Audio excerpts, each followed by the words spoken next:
আচ্ছা বলুন, যেই লোকের মুখে এক, কাজ আর এক, মুখে এক, অন্তরে আর এক, অন্যটা, এর পরিচয়টা শরীয়তে কি বলছে?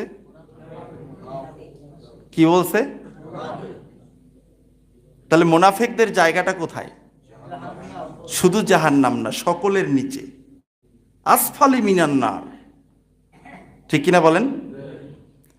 এ কারণে রাসূলুল্লাহ সাল্লাল্লাহু আলাইহি ওয়াসাল্লাম বলছেন যে জাদ্দিদু ঈমানাকুম, উম্মতেরা আমার, তোমরা তোমাদের ঈমানকে নবায়ন করো।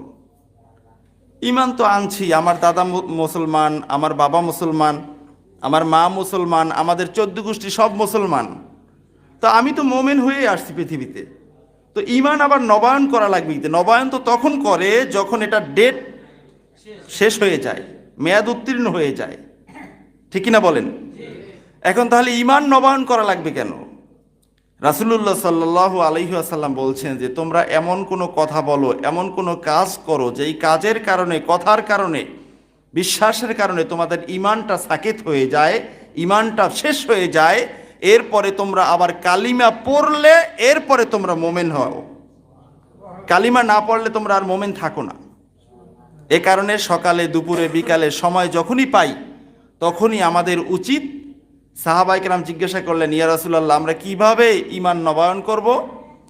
আল্লাহ রসুল সাল্লাল্লাহু আলাইহি ওয়াসাল্লাম বলছেন, বিকৌলি লা ইলাহা ইল্লাল্লাহ, তোমরা বেশি বেশি তাওহীদের কালিমা লা ইলাহা ইল্লাল্লাহ এটা তেলাওয়াত করবে।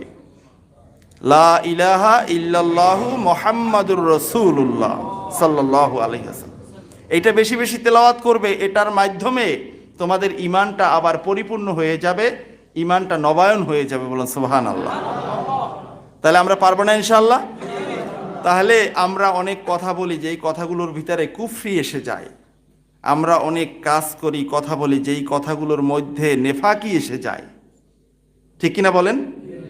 আল্লাহ সুবহানাহু ওয়া তাআলার কাছে আমরা কামনা করি, আমরা চাই আল্লাহ সুবহানাহু ওয়া তাআলা আমাদের জাতের চলনে, বলনে, ওঠনে, বসনে সব ক্ষেত্রে আল্লাহ তাআলার পছন্দনীয় আমল, আকীদা, আখলাক দান করেন। বলুন আমিন।